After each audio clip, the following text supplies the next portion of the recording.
Hi, ಎಲ್ಲರೂ ಹೇಗಿದ್ದೀರಾ? ಎಲ್ಲರೂ ಚೆನ್ನಾಗಿದ್ದೀರಾ? ಇವತ್ತು ಲಾಂಗ್ ಫಾರ್ಮ್ ವೀಡಿಯೋ ಮಾಡೋಣ ಅಂದ್ಕೊಂಡಿದ್ದೀನಿ. ದಿನ ಮಿನಿ ಬ್ಲಾಗ್ ಹಾಕಿ ಹಾಕಿ ನನಗೂ ಬೇಜಾರಾಗಿತ್ತು. ಅದಕ್ಕೆ ನಾನು ದಿನ ಹೆಂಗಿರ್ತೀನಿ, ನಾನು ದಿನ ಎಲ್ಲೆಲ್ಲಿಗೆ ಹೋಗ್ತೀನಿ ಅಂತ ತೋರಿಸ್ತೀನಿ ಇವತ್ತು ಲಾಂಗ್ ಫಾರ್ಮ್ ವೀಡಿಯೋನ ಕೊನೆವರೆಗೂ ನೋಡಿ, ಚೆನ್ನಾಗಿರುತ್ತೆ ಆಯಿತಾ. ಇವಾಗ ನಾವು ರೆಡಿಯಾಗಿ, ನಾನು ಈ ಥರ ರೆಡಿಯಾಗಿ ಎಲ್ಲಿ ಹೋಗ್ತಿದ್ದೀನಿ ಅಂತ ಯೋಚನೆ ಮಾಡ್ತಾಯಿದ್ದೀರಾ?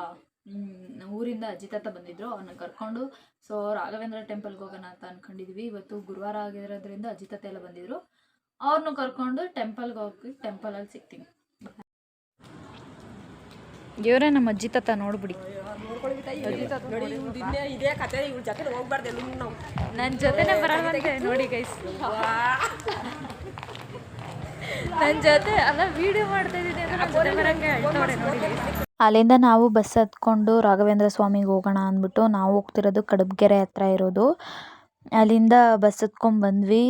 ಅಲ್ಲಿಂದ ಬಂದು ನಾವು ಅಲ್ಲಿ ಚಿಕ್ಕಗೋಲ್ರಟ್ಟಿ ಹತ್ರ ಏನೋ ಫುಲ್ಲು ಟ್ರಾಫಿಕ್ ಆಗಿರೋದು. ಅಲ್ಲಿಂದ ಅರ್ಧ ಕಿಲೋಮೀಟ್ರು ಬರೀ ಟ್ರಾಫಿಕ್ಕೇ ಐತೆ. ಸದ್ಯ ನಾವು ಹೋಗೋ ಕಡೆ ಅಷ್ಟೊಂದು ಟ್ರಾಫಿಕ್ ಇರಲಿಲ್ಲ. ಆ ಸೈಡ್ ಬರೋ ಸೈಡ್ ಮಾತ್ರ ಅಷ್ಟೊಂದು ಟ್ರಾಫಿಕ್ ಇತ್ತು. ಅದು ಏನಕ್ಕೆ ಅಂತ ಗೊತ್ತಿರಲಿಲ್ಲ. ಇವತ್ತು ಸಂಡೇನೂ ಅಲ್ಲ, ಏನೂ ಇಲ್ಲ. ಗುರುವಾರನೇ ಇಷ್ಟೊಂದು ಟ್ರಾಫಿಕ್ ಅಂತ ಅಂದರೆ ಇನ್ನು ಸಂಡೇ ಸ್ಯಾಟರ್ಡೇ ಎಲ್ಲ ಇನ್ನು ಎಷ್ಟಿರುತ್ತೆ ಅಂದ್ಕೊಂಡೆ ನಾನಂತೂ. ಆಮೇಲೆ ನಾವು ದೇವಸ್ಥಾನ ಹತ್ರ ಬಂದ್ವಿ. ಇದು ಒಂಥರ ಮಿನಿ ಮಂತ್ರಾಲಯ ಥರನೇ ಐತೆ. ಸೇಮ್ ಮಂತ್ರಾಲಯದಲ್ಲಿ ಹೆಂಗಿತ್ತೋ ಹಂಗೆ ಐತೆ. ನಾನು ಇದುವರೆಗೂ 2 ಟೈಮ್ಸ್ ಏನೋ ಅಷ್ಟೇ ಹೋಗಿರೋದು ಮಂತ್ರಾಲಯಕ್ಕೆ. ಆದರೆ ಇಲ್ಲಿಗಂತೂ ಲೆಕ್ಕನೇ ಇಲ್ಲ ಎಷ್ಟು ಸಲ ಹೋಗ್ಬಿಟ್ಟಿದ್ದೀನೋ. ಒಳಗಡೆ ಹೋಗಿ ನೋಡ್ತೀವಿ, ಅರ್ಧ ಗಂಟೆ ನಿಂತಿದ್ದೀನಿ ಬರೀ ದರ್ಶನಕ್ಕೆ. ಆಮೇಲೆ ದೀಪ ಹಚ್ಚೋಕೋದ್ರೆ ಇನ್ನೂ ಲೇಟ್ ಆಗಿಬಿಡುತ್ತೆ ಅಂದ್ಬಿಟ್ಟು ತುಂಬ ಜನ ರಶ್ ಇದ್ರು ಅಂದ್ಬಿಟ್ಟು ನಾವು ಹಂಗೆ ಈಚೆಗಡೆನೆ ಕೈ ಮುಕ್ಕೊಂಡು. ಅಲ್ಲಿ 2 ಟೆಂಪಲ್ ಥರ ಇದೆ. ಒಂದು ಈಚೆ ಒಂದು ರಾಯರದಿದೆ, ತುಳಸಿ ಹತ್ರ ಕೂತಿರೋದು. ಇನ್ನೊಂದು ಒಳಗಡೆ, ಅದು ಮಂತ್ರಾಲಯದಲ್ಲಿ ಸೇಮ್ ಹೆಂಗೆ ನೋಡೋಕ್ಕೆ ದರ್ಶನ ಕೊಡ್ತಾರೋ ಸೇಮ್ ಅದೇ ಥರ ಐತೆ. ರಾಘವೇಂದ್ರ ಟೆಂಪಲ್ ಹತ್ರ ಅಲ್ಲಿನೇ ಸ್ವಲ್ಪ ದೂರ ನಡ್ಕೊಂಡೋದ್ರೆ ಇನ್ನೊಂದು ಸಾಯಿಬಾಬಾ ಟೆಂಪಲ್ ಇದೆ.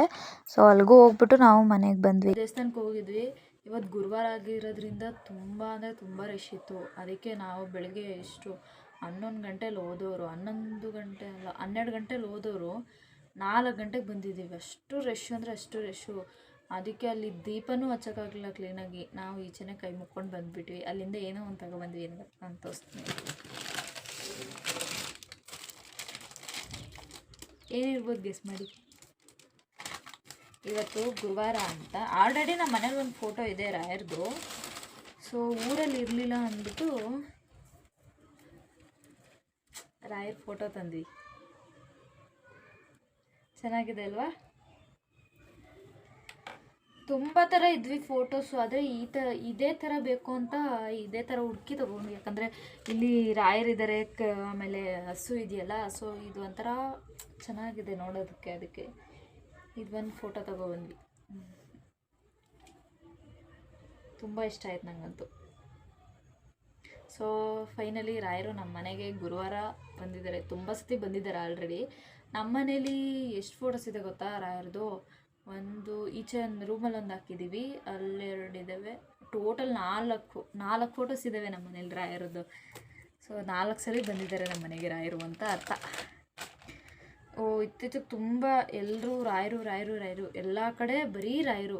ಇವತ್ತು ಬೆಳಗ್ಗೆ ನಾನು ಆಲ್ಮೋಸ್ಟ್ ರಾಯರ ದೇವಸ್ಥಾನಕ್ಕೆ ಹೋಗೋವರೆಗೂ ಎಷ್ಟು ಗಾಡಿ ಮೇಲೆ, ಎಷ್ಟು ಅಂಗಡಿಗಳ ಮುಂದೆ, ಎಷ್ಟು ಅಂಗಡಿಗಳ ಬ್ಯಾನರಲ್ಲಿ ಎಷ್ಟು ರಾಯರು ಅಂತ ಹಾಕಿದ್ದಾರೆ ಅಂತ ಅಂದರೆ ಅಷ್ಟು ರಾಯರದು. ಅದೇನು ಮೋಡಿ ಮಾಡಿದಾರ ಎಲ್ರಿಗೂ ರಾಯರು ಅಂತ ಗೊತ್ತಿಲ್ಲ.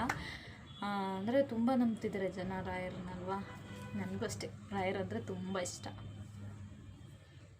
ಇವತ್ತಿನ ದಿನ ಫುಲ್ ಸಕ್ಸಸ್ಫುಲ್ಲಾಗಿ ಮುಗಿಸಿದ್ದೀನಿ ಹ್ಯಾಪಿಯಿಂದ. ನೆಕ್ಸ್ಟ್ ವ್ಲಾಗಲ್ಲಿ ಸಿಗ್ತೀನಿ. ಈ ವ್ಲಾಗ್ ಏನಾದರೂ ಇಷ್ಟ ಆಗಿದ್ರೆ ಸಬ್ಸ್ಕ್ರೈಬ್ ಮಾಡ್ಕೊಳ್ಳಿ ನನ್ನ ಚಾನೆಲ್ನ. Thank you so much.